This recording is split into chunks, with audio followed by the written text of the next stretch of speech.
And we're live. Well, actually, we're not live. We're live on a recording.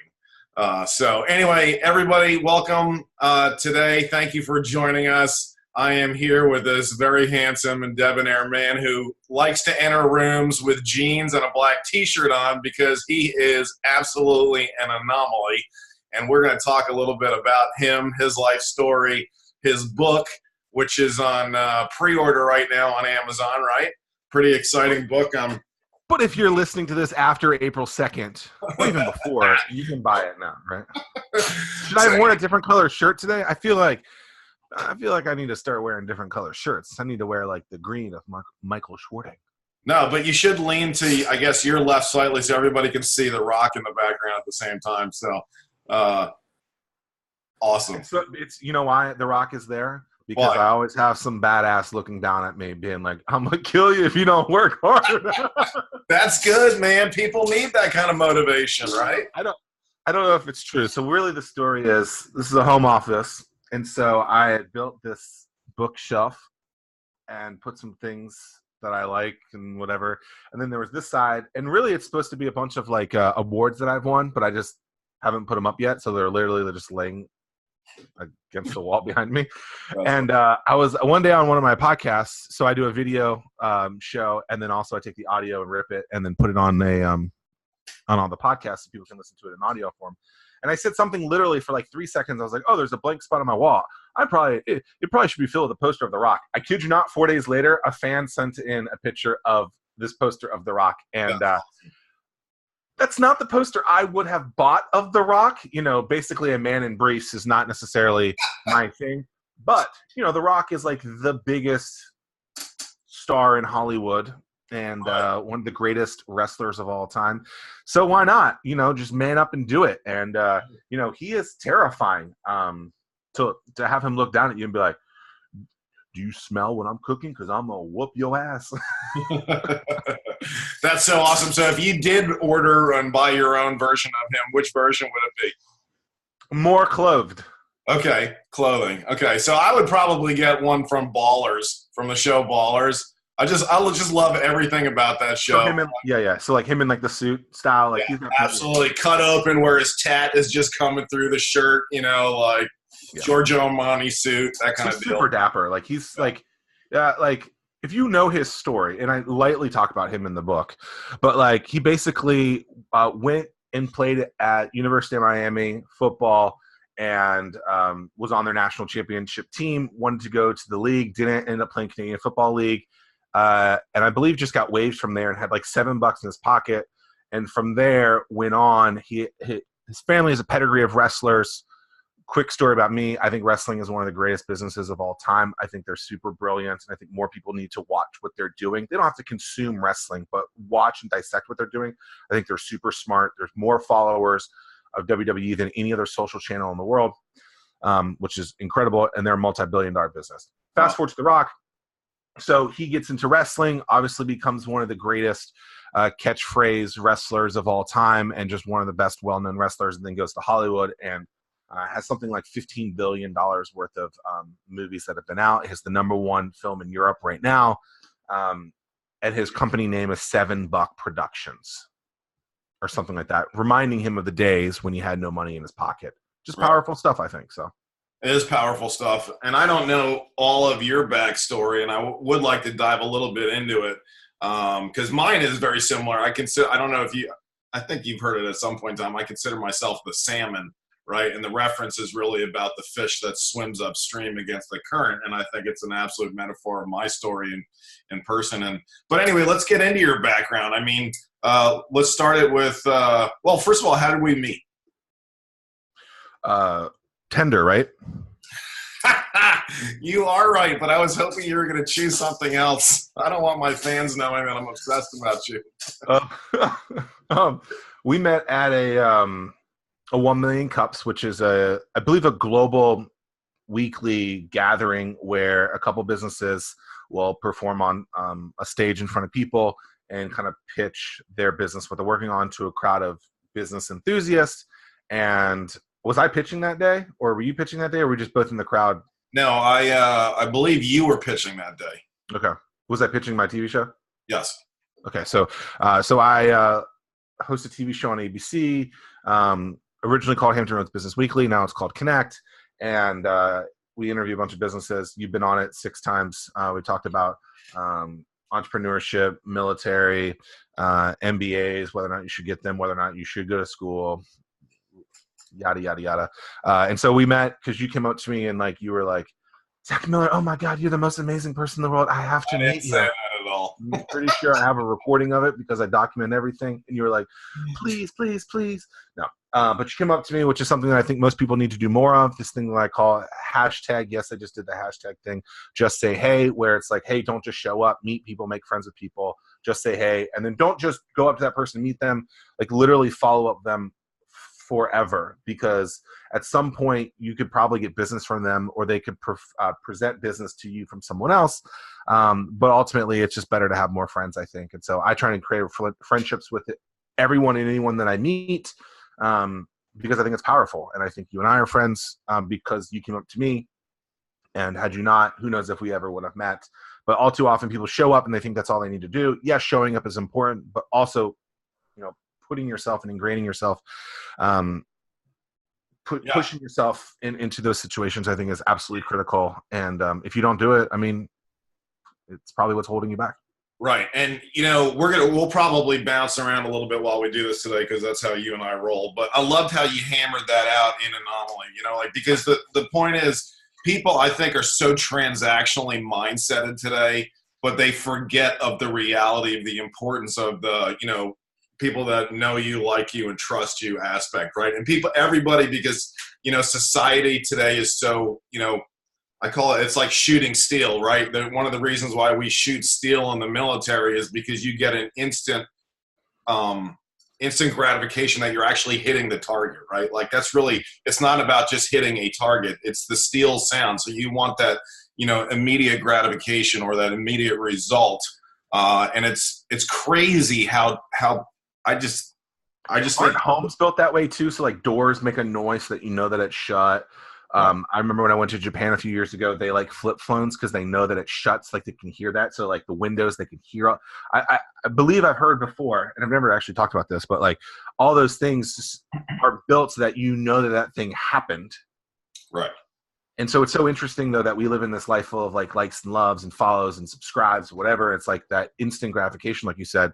It's literally everywhere. And so whether it's you shooting a gun and hitting metal, or me closing my window and making sure that it's actually shut because I heard it, that thing is so incredibly important. Yet, is it incredibly important? So you came through, and I don't want to steal your whole story because I want people to go out and buy your book. But the whole point is, you came through the system kind of the typical way that everybody, even myself included, was told to come through the system, right? Get the education, get a job, and get rolling. And at some point in time, you had, I'm just going to call it a personal meltdown, where you basically decided to become an outlier or an anomaly, and start really taking control of your life. And the reason why I want to touch on that lightly is because, the backstory on why I started doing these interviews in the first place was because of the government shutdown, the furlough. And I just got really frustrated just here. I mean, I had empathy for people, and, I felt for their situation, but the reality was like, I constantly just kept thinking, but you have control over your life, and you can change your life, you can change your situation. Even think about that, right? You control what job you want to apply to. Yeah. Simple as that. Right? Yeah. So, I mean, that's what someone would say. Well, I had to get this job. Well, you apply to that job. Why did you apply to that job? Right? Started to steal your thunder there. I mean, no, it's good. But so you started traditionally, right? It was CBS, right? Yeah. So I went to school, grew up in Northern Virginia, graduated in 2002, and I've always been an oddball, period. So I don't want to like make people think that like at some point there was like this on-off switch where I decided to be an anomaly. No, I've always been an anomaly. I've always been like, I've always acted like this my entire life. However, I understand that there are paths at times that you're told to take. Go to school, get good grades, go to college, get out of college, graduate, get a job, marry person, kids, whatever, yada, yada, yada. And so I played that game because I thought that was literally the only path. I believe that path has slightly changed now because of things like Shark Tank, where people are like, oh, you can be an entrepreneur. But when I grew up, when you grew up, that was definitely not the case. Right. It was very much go to school, do this thing, get in a crap ton of debt, and hopefully good things will happen because you made that great decision when you were 17, 18, or 19 years old. I mean, think about that. When I was 17, 18, or 19, I was an absolute moron. Some might say I'm still an absolute moron. However, but think about that, right? We're told you have to make your life decision basically at 17 years old. Crazy. Yet, they don't even let you drink alcohol until you're 21. Right? I'm supposed to make this life decision, and I'm sorry, most people have student debt, right? Most people don't get some sort of scholarship, right? So when you look at these things and realize that is that system okay? It's a hard thing to think about, right? I love education. I think education is absolutely important. I think people listening to this is a form of education, books, whatever. I'm not saying don't learn. I'm saying that the form and the decisions that people make at a certain age are difficult. Yeah. And I loved going to school. I went to West Virginia University. I absolutely loved it. I didn't say I loved the education part of it, but I loved being at school, right? And so I went, got a degree. I have a degree in journalism. Then I apply. My entire time there, they're like, you're going to have to work in a really small city, and it's going to be like market size, 150 to 200. And so basically, the United States is broken up into media markets. A media market is basically the city. And so the bigger the city, the bigger they are. So New York is number 1, LA 2, Chicago 3, Virginia Beach is like 45, 50. DC, where I grew up, was like 8 or 9. And they were like, you're going to have to work in like market 150, which is like Jonesboro, Arkansas. Okay. So places you've never heard of before that might have 30,000 people in them. And so I decided on a whim. I was on something like monster.com for TV jobs. And I applied to a place down here, got a job because the person had ties to Morgantown, which is where West Virginia is, West Virginia University. And he was like, today might be your lucky day. And I was like, cool. I showed up the next day, had an interview, waited a week, gave me a job. I liked it for a year. I did. It was a fun honeymoon. I think the key to life is figuring out, once you get out of that honeymoon phase, what it's really like, right? Because people always love what they're doing. My mom just started a new job. She's like, I love it. I'm like, I wonder if she really does, right? She's still in that honeymoon, right? When you have a new relationship with someone, you're in that honeymoon phase, right? Getting out of that honeymoon phase is really, really important because that's when you figure out what you like. I realized that it was the most miserable thing. So again, I'm working in TV, working for a CBS affiliate in Virginia Beach, and it's really just quite miserable because there's a lot of egos. There's a lot of negativity there. I like the fast pace of it, but I don't like meeting someone on the worst day of their life every day. That's not fun. Felt like I was supposed to do more with my life. And fast forward a year or two of trying to find another job, I realized that finding that job was, if I was going to use the skills that I think I have, I'm basically going to go to the same place, just skinned a little differently. So I'm still going to be miserable, right? And I was at a CrossFit gym, and I met this guy who was doing some freelance work, and he was like, hey, I think I'm going to start a business, or I'm going to expand this business. Do you want to help basically run it, basically? And I was like, I guess. Like, I'm miserable. Let's do it. And so basically I became the face of the business. We started this thing called, we started doing kind of entrepreneurial events, startup events, and a bunch of stuff like that. And all while doing that, started working on a bunch of like early stage business projects, got me involved with that, and basically jumped all in on that. And then somewhere in there, that business went away, and I started Hatch, which I saw as a hole in the system back in like 2011, 2012, where people didn't know what to do with their business. They didn't know how to be seen. They didn't know how to get new business. They didn't know what to say. And everything that they were following was basically, give me $1 million and I'll show you the ropes. Then at the end of the day, you give them the $1 million or $1 for all that matters. And you're still SOL because that person is basically just trying to get your money instead of actually helping you. And so as you'll see, as I progress, everything is still around like that same topic of like, how do you stand out? How do you get people to see you? And just thing after thing after thing. And so if you think about it, we see 5,000 different ads a day. I don't know if you remember this part of the book, but we see 5,000 different advertisements a day. This video content, this audio portion that you're listening to right now is a piece of content that you're seeing. The rock behind me is a piece. The Ninja Turtles, this microphone, Michael and his guitar, his glasses, whatever. Those are all different forms of advertisements. We see 5,000 of them a day. We have to start recognizing that we don't need to compete against our competitors. We need to be competing against those 5,000 other people so that we can get people to stop and look at us. Because if you can't get that person to look at you, doesn't matter. Doesn't matter how great your thing is, right? You have gigantic balls that people walk around in and hit each other with. People will stop and look at that because it's different, right? But at some point, there's a million of those things and people stop looking at them. Right. And so you have to do things that get people to stop. And I'm not saying like, go up on the screen and be like, knock, knock, knock. I want you to listen to me. I'm saying you have to do creative things that get people to stop and look at you. Right. So my hair, my black t-shirt, when everyone else is in a room full of suits, here I am in jeans and a t-shirt. People are like, who is this clown? And I'm like, you're talking about me. I got to step one. That's important. Yeah. Most people don't. Most people focus on the latter part of it, on, how am I going to make this process, this other stuff amazing, instead of making sure that people see you for that first time. And that's a lot of what I focus on, is making sure that those people see you. So one thing I didn't want to cut you off, but I want to hit the MBA topic too, because you did kind of hammer on the education piece, right? So, and most people know that I have an MBA, but I want to be very clear on this, because I think I'm really nervous for my my oldest kids are 20 and 21 and 19, and I really had to arm wrestle my oldest one. She wanted to go to Auburn. It was going to be like a $200,000 undergrad, and which isn't $200,000, by the way. It's $400,000. Yeah. Right? You end up paying double that. It's like a mortgage payment, right? People don't realize this, right? Like, but you buy your house for $500,000. After 30 years, you've paid $1.5 million in that, just on that, not to mention everything else. Right. So college is expensive. Yeah.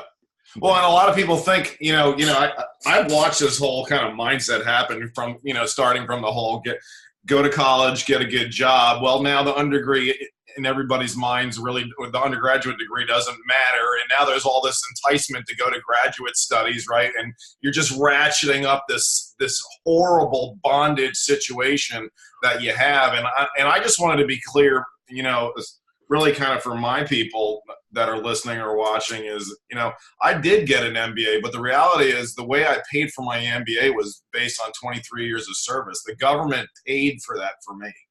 If I had not had that, there was no way I would have ever gone to get an MBA. So I'm not a big seller, because people say, well, like you got an MBA and you need to do that, but it's not the same deal. And people need to be smart. The reason why I'm bringing it up is on the economic side, right? You and I had a very healthy, strong conversation. And that's what I want to get into next, is this: why would people today take on all of this debt? And I don't think people understand what you're getting into, right? I still have one student loan left, right?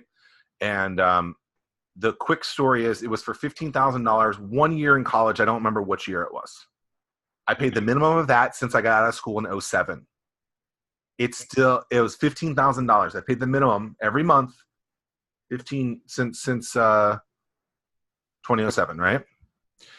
It was $15,000. It's at $23,000 now. How does that happen?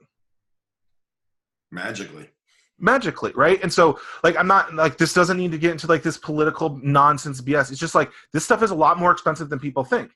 And what are you learning? Like, I wish that college would teach you the skill. Would it make you take all these other random skills that you don't need? Would just put you into the stuff. Like, so I went to West Virginia University. I have a journalism degree. I took like maybe 8 classes that were focused on that world. I honestly think that maybe that's all that you should be taking. Do you really need all this other stuff?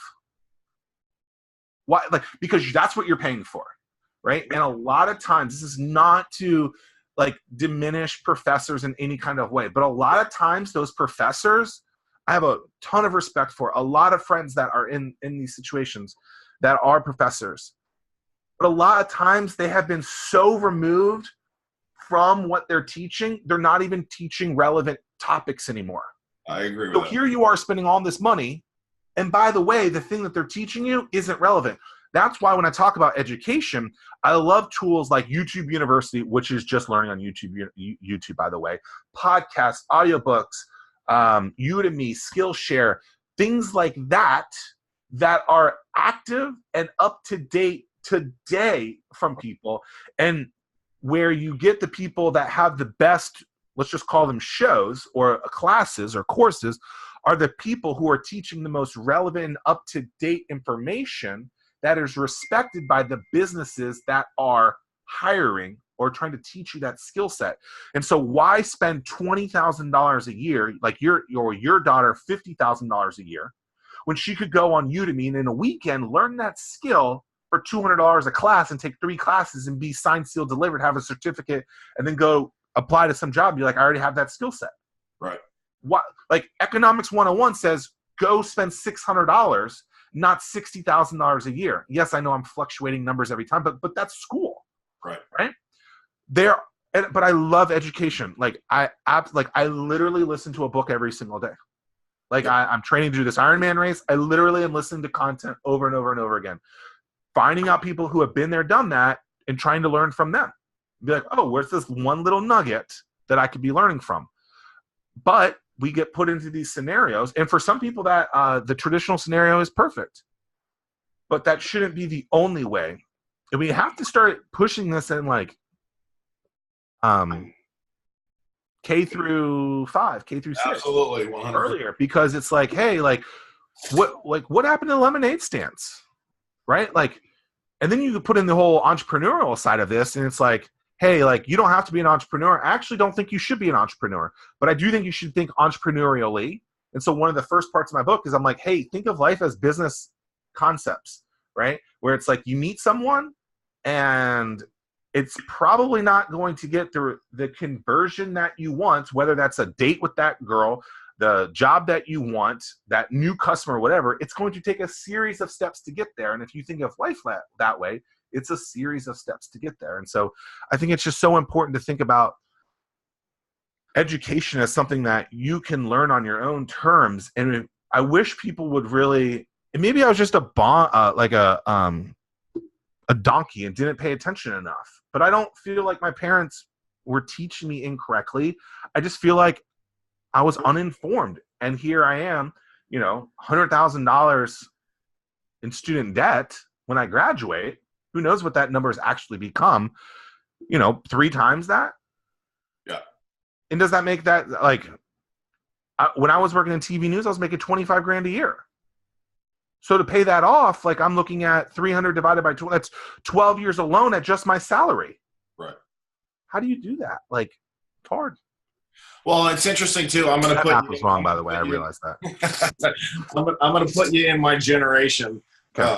Just for this next piece, right? Because you're talking like you don't think your parents were teaching you incorrectly, and then obviously you look at like my daughter's generation, they're going to get hurt, like flat hurt. It's, to what level we don't know, but I do think that our voices need to be heard, to share light on this topic, because so much has changed in the last 2 generations, right? My dad, who was an amazing engineer, wanted me to be an engineer. I told him all the time, there's no way I'm ever going to be an engineer. That's not my deal. But he had a bona fide pension. He retired with 2 full pensions, right?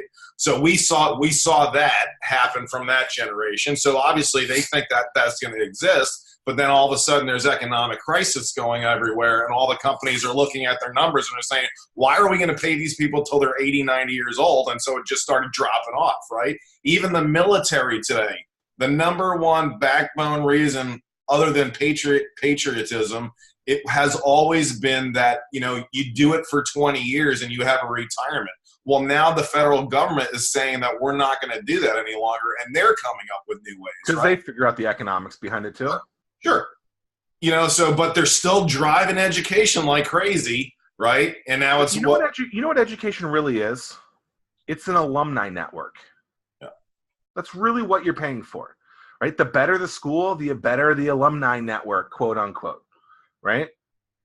You go to Duke Law, that's a hell of a law school to go to that gets you into places. You go to an Ivy League school, you're buying into that alumni network. Yes, you're smart, absolutely, but that's what you're buying. Right. But this is what people miss. There are alumni networks everywhere.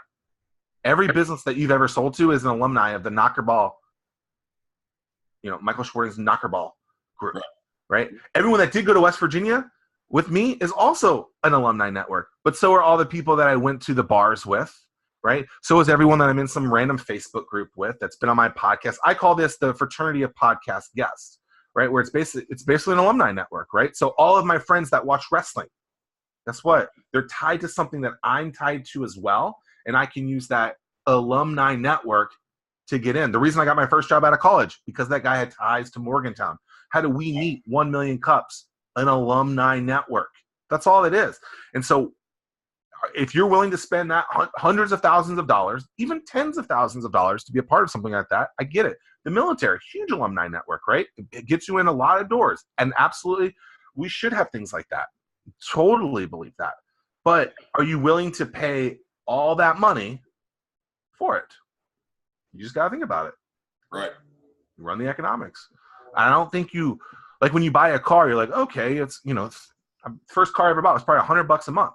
I'm like, okay, I can afford that, right? But then when you start thinking about thousands of dollars a month and some of this stuff, you have to think very differently. And I don't think you see 1,000 with principal and interest associated with that month to month to month like you would when you buy a house. When you buy a house, you have to sign that piece of paper that says, oh, here's how much you're paying in interest every month. I don't think I signed that for school. Yeah. But when I log into that account, I sure as hell see it. Yeah, for sure.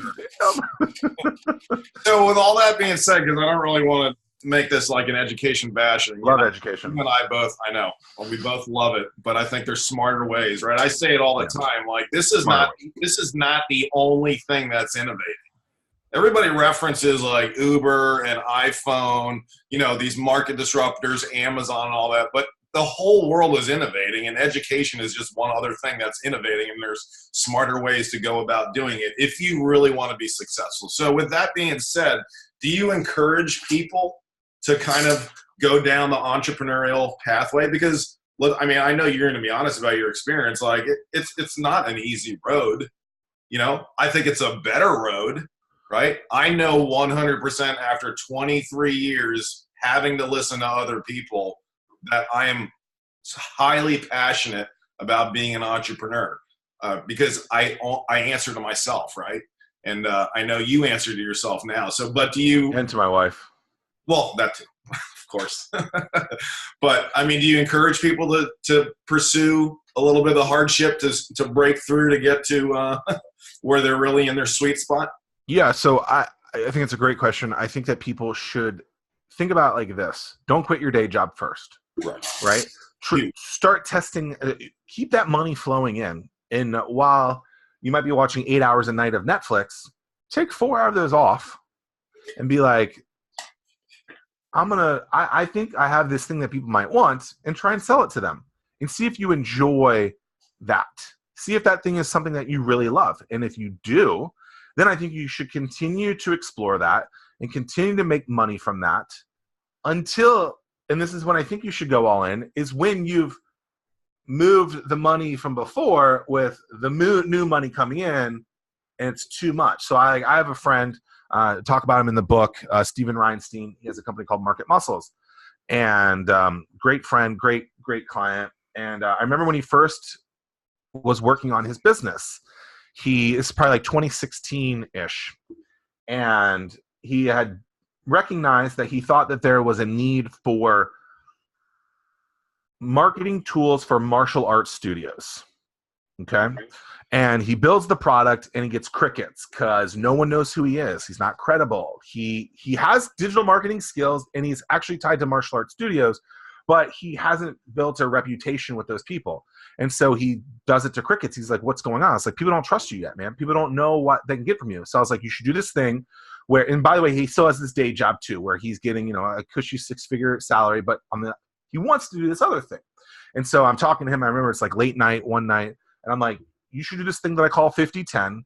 The 50-10 challenge is where you basically find 50 prospects and you get them on your calendar for 10 minutes, most likely on the phone because you can get them in and out. It's a little harder to do this in person. But basically over this, hopefully the span of a couple hours, You basically do, 6 10-minute conversations every hour, and you basically help them with a solution. You don't pitch them anything. You just help them. At the end of it, you say thank you, and you hang up the phone. What you'll realize is those people are so thankful for you helping them for that little piece and that little pain point that they're going through, that little problem that they're going through, that they will then deep dive and figure out how you can help them more with the service or product that you're selling, right? It's a doctor's visit. You go in for 10 minutes, they tell you this thing, and then they might upsell you something they might not. Here's the thing with the doctor. You already have their credibility. But in your world, you probably don't. So just help them a little bit, then follow up them and be like, hey, here's what we talked about, and that's it. But hopefully somewhere in there, you have something that I call like a maximized profile, where in your subject line or on your Facebook feed or on your website, it says services that I can provide you.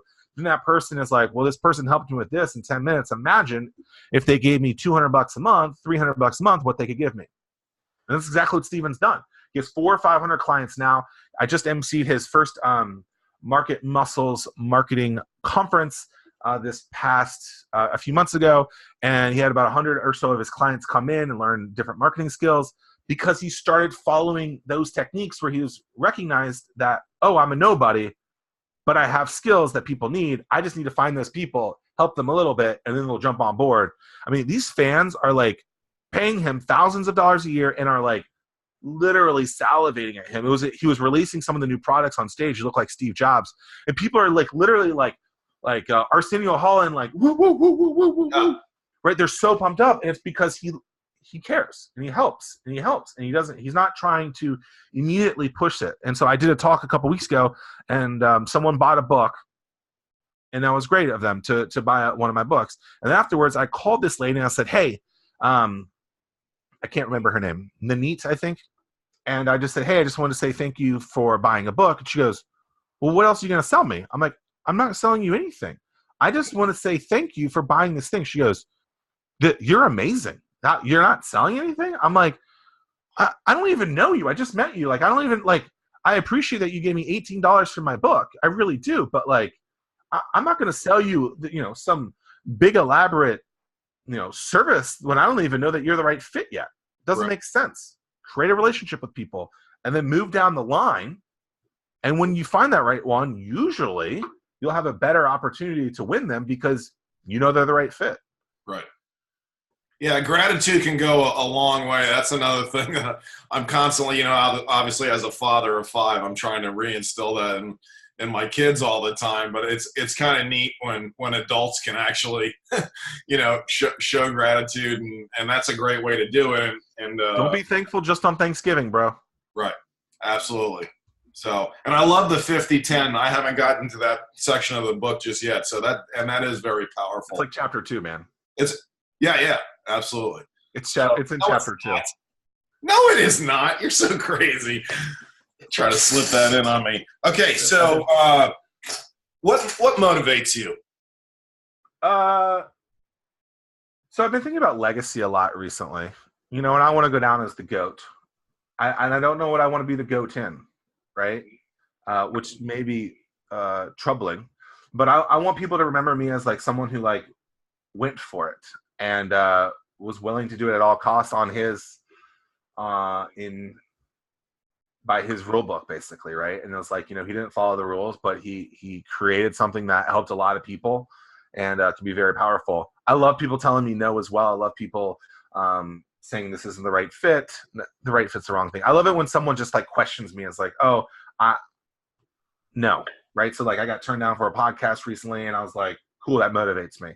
I was pissed, I was ticked, but it motivates me. Like I love being told no. I feel like people tell me no all the time.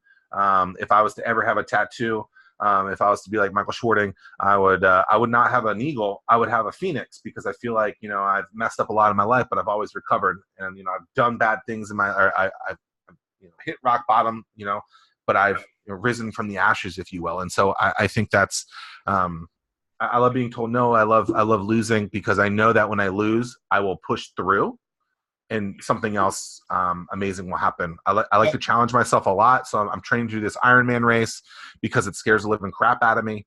And that's it, right? Like Stop right there. That's awesome. Okay. That's the true, I would say, quality of the entrepreneur, right? Ready to walk through fire. And I love people like you. And the reality for those of you listening, this is your first time seeing Zack, like he adds so much value to the marketplace here in Norfolk and Hampton Roads and stuff like that. But what I want to ask you, because you're very similar to me. Like we have that same grain. Like every time I hear a no, I'm chuckling inside because I know the reality of the no. So but when I grew up, like I don't think I was surrounded. I wasn't in an anomaly area. Like I grew up with people that literally were just like you, but they were there as kids, right? Like the kid that was the non-self starter was like really not in our group. Like, and I just wonder why, because I think most people remember being a kid and not having limits on them, and there's this socialization and your parents start, don't touch the oven, all this stuff. And we just get like our ability to trust in our own nature, our own sense, our own spirit, like goes away at some point in time. And then you're friggin' working for a news company in a career that you don't really want and you hate it, So why do people not go for what they really want? Why is that happening? Why are people still so terrified of a no or any kind of uncomfortableness if what is sitting on the other side is their true freedom? So I don't have kids, but think about this, because you have a handful. Like literally a handful of them. At some point, your kid starts to crawl. Crawls a little more. Crawls a little more. Gets to the table, gets to the sofa, pulls up, stands up. Then they begin to walk. Then they walk a little more. Then they talk somewhere in there. I don't know what comes first. Remember, I don't have kids. Right? You get to kindergarten, and that's what happens. Then there's a set of rules that you have to follow. And those set of rules become so far removed from actually figuring out the entrepreneurial way of an infant. Because think about it, an infant's being an entrepreneur. They're figuring out, they're solving problems. They might not be making money on that thing, right? But there's a transaction every time, right? So entrepreneurship is about a series of transactions. So that infant is crawling. And the more they crawl, the more transactions that they're making closer to that thing. They're figuring it out along the way. But then as a society, we add all these rules and boundaries in there that we forget to keep doing that things. And the ones who win are the ones that don't allow those walls, those boundaries, those rules to stick with them. If you really deep dive on like the world's greatest anomalies, the world's greatest business owners, they don't follow rules. That's it. And so everyone else follows these rules and they're like, why am I like this? Well, you follow too many rules because that's what society told you to do. Why do people see me after 10 years of being around? Because I don't follow the rules. And people are like, I don't get it. How do we still see you? I'm not following the rules. I'm literally doing my own thing. The reason you see me is because I'm tenacious, I'm resilient, I don't quit, and I don't follow the rules. The more rules you follow, the more you will be like everyone else. The more you will blend in. Yeah. If you be the infant. We all started as an infant. Right. But for whatever reason, we allow, all because we're terrified that if we follow that other path, we're screwed. When in fact, the most successful are the ones who don't follow that path. Right. So how do we re-educate people on, moving the needle in their own life and facing those fears? I love how you say the Iron Man just scares you to death, because I know that feeling, right? Like and I love seeing, it's not about just me. Like I love seeing people that I know just go through unbelievably challenging things, because I know I might not know exactly what's coming for them on the other side, but I just love that energy. So how do we get people to really face? Well, I don't know that everyone will ever be an anomaly. I don't know. I think a lot of people are fine with status quo. I think there's plenty of people that are okay with their careers the way they are, and that's fine and dandy. Like I have no problem with that, right? Like I got most of my friends actually are entrepreneurs, by the way. So I was going to say I have friends that aren't, but like I think I only have one friend that's not an entrepreneur. So it's kind of funny that I said that. But I think it's, if you want more out of your life, the whole saying of like the 5 people around you will make you stronger. Like those 5 people don't have to live in your backyard. They can be 5 people via the internet, right? Like when I worked in TV news, the majority of the people that I worked with didn't want more or weren't go-getters in the same way that I was. And I was like, well, I want more. So I started hanging out with people at different TV stations. I started learning from other people all across the country and the world. And so that if you want more, that world is there and open for you. You just have to say hello and put yourself in it. Yeah. Right. The caveat to that is that I do believe that those people that you're looking at that are going to be like your true friends will change early and often. So if you really think about your mentors, they are a mentor for a very short period of time. So like it's probably your maybe your brother, or probably your parents, then your brother or your siblings, your sister, then it's your teacher, then it's your coach, then it's maybe a professor at school, then it's the business owner that you like, and then it's some of your other friends that are also business owners or career oriented in doing that thing. But it's usually for a very short period of time, 2, 3, 4 years maximum, because it's changing. Because as you grow, they go below you then. Yeah. And I don't mean below you in a negative way. It's just like you're going for more. So you have to constantly go after more people, right? So who do I follow the most? Vince McMahon. I think Vince McMahon in wrestling, like, it's crazy. I think he's probably the most brilliant businessman ever. And he's super smart. And like, he's that top dog person. But I have other people along the way that I'm following as well, or that I'm friends with, that we help each other get to that next step. But there's people that have been left in the dust because I've moved above them, and now I'm at that next stage where I have to find those next people. So like if you're starting a business, make sure you're talking to someone who started a business, not someone that's talking about why you should start a business, right? I can't stand, you don't go to a dentist asking them accounting questions, but in the business world, someone will give you business advice and they've never done it themselves. That's terrible. Make sure that the people who are giving you feedback are ones who have actually done that thing, and recently. Yep. It's imperative. That's a big point too, the recently, and we talked about that a little earlier with the currency of education and stuff like that. But like I had an experience, I was in a room with a business professor who literally had not been in business for 40 years. And then he's delivering. And it's not that they're wrong. No, there's nothing. Have changed. Yeah, right. And it's so I definitely scrutinize people more. I've come up with my own vetting process right now. Like there's a reason why, I'm asking you to be interviewed in this, because I've vetted you over time. Like you have added so much value, like I said earlier, to the marketplace, but also to both of my companies, just having small conversations with you. And it's just powerful. And it's just mind blowing to me. What you put in your mind is really important. What you listen to is really important. If you keep listening to crap, guess what's going to happen? Crap. Right. That's what I'm really hearing you. That's when I dissect what you're saying. Like it's you can get feedback from anyone, right? Like we both met at 1 Million Cups. I love 1 Million Cups, and I can't stand 1 Million Cups at the same time. Here's why. Because I believe someone at some point when they're presenting, one of the organizers should come up and say, hey, you're going to get unsolicited feedback from people that may or may not be qualified. We're not going to qualify them for you, and we're not going to tell you what they say and what you should do next.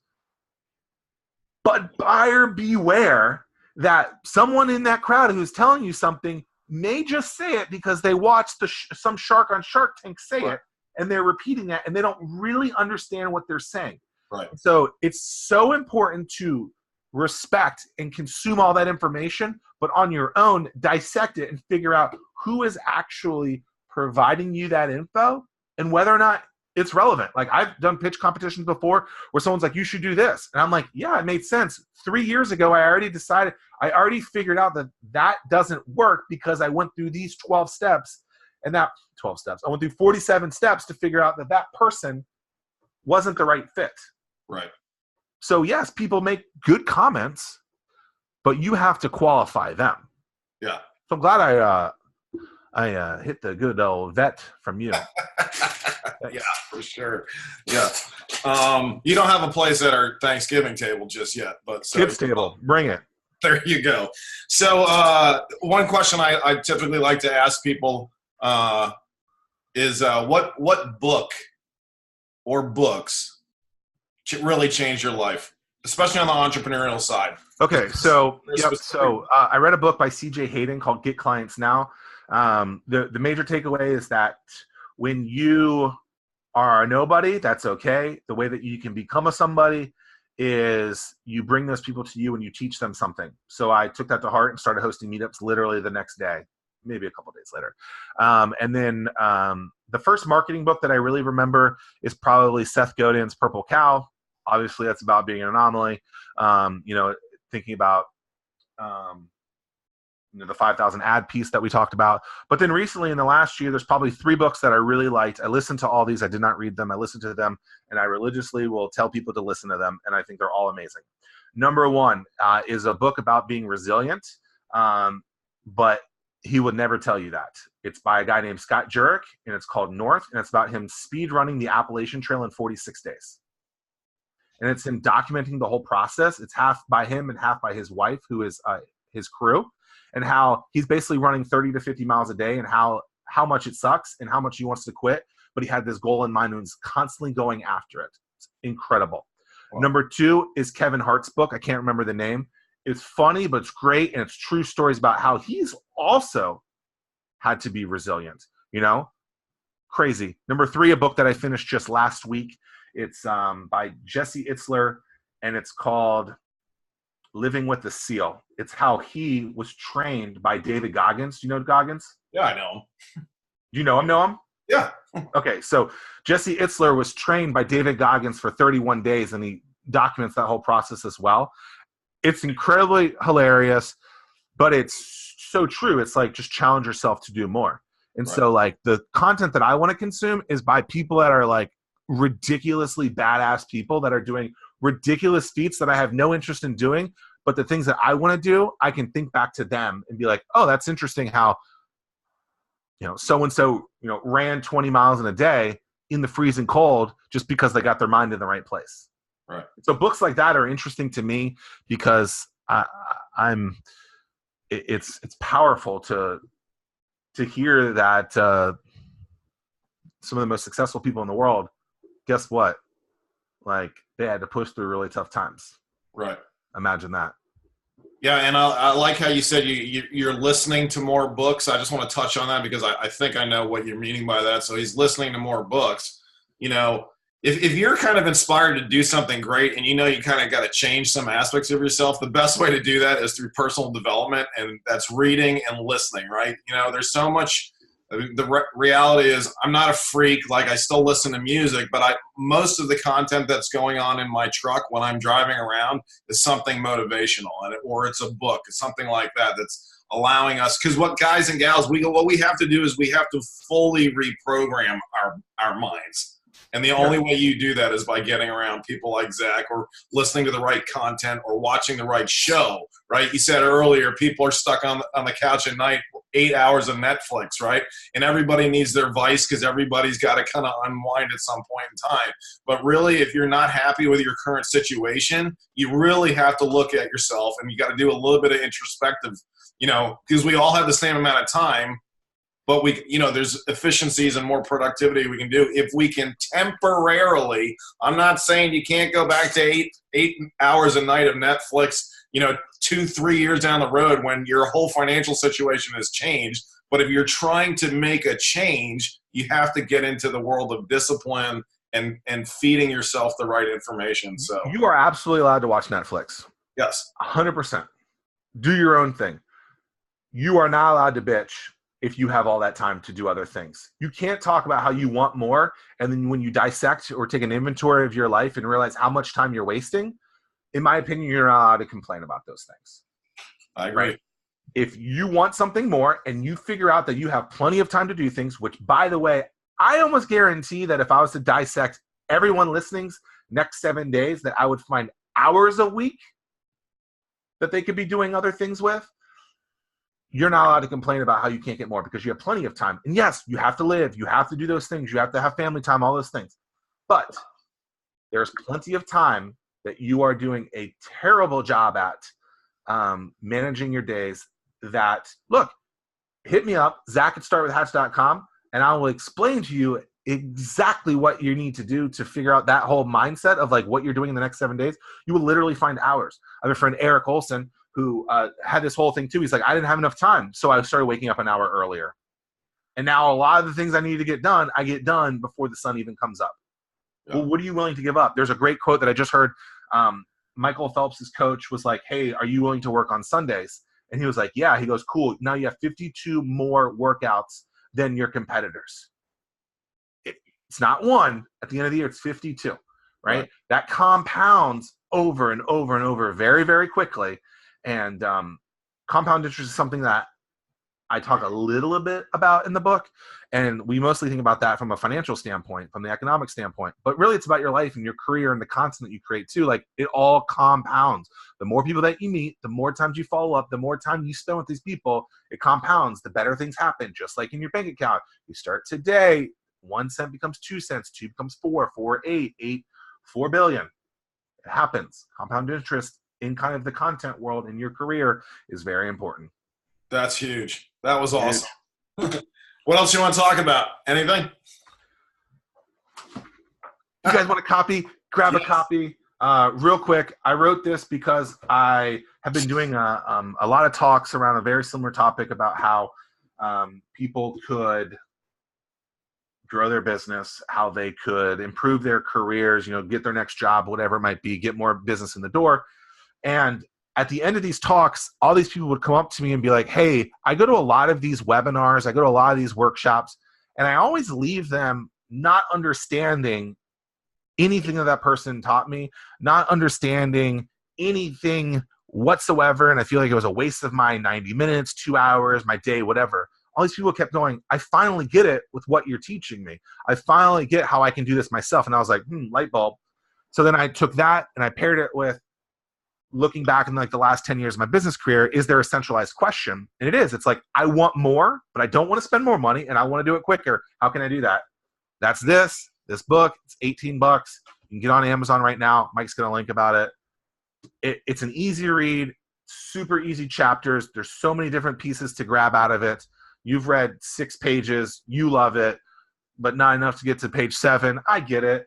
At the end of the day, it's like, if you can get one nugget out of this, it's amazing. You're going to get like 3 million though. Yeah. 3 million is probably too many. You should charge more for the book. It's a great book. And I am going to post $17.96. Okay. I'm going to post the link for everybody. I definitely encourage you to do this. I don't put my name and I don't mess around with the reputation when it comes to stuff like this. I don't just pitch any book. This is an exceptional book. You should go get it for sure. It's on Amazon. I'm going to post that link. And then I think April 1st, it goes kind of main spectrum, right? Yep, it'll come in the mail April 2nd. So if you're listening to this anytime before then. Also, follow me everywhere at Zack Miller Says. It's ZACK Miller Says, SAYS, on all channels. That's my website, everything. I have a lot of conversations like this with you, Mike, and Michael, and I document a lot because I feel like a lot of people need to see the real world and not just like some like, oh, I'm on Instagram and here's my perfect filter. Like, no, like let's see the real roughness, right? Like, I got The Rock looking down at me. I got to be amazing. That's right. Well, I know you got another appointment that you're pushing up on right now. So I do appreciate your time today. And I just want to close by saying one other thing. Zach said earlier, not everybody's going to be an anomaly, but I could tell you that all the mainstream anomalies that were out there, I would say if you reeled all the way back, it was a decision in their mind. So if you really do think that you can have, it's the right season for you, or you're coming up on that season for breakthrough, get this book, get in touch with Zach, leave some comments down there if you want. But we really appreciate your time, and enjoy the rest of your morning, Zach. Peace. Thanks, buddy.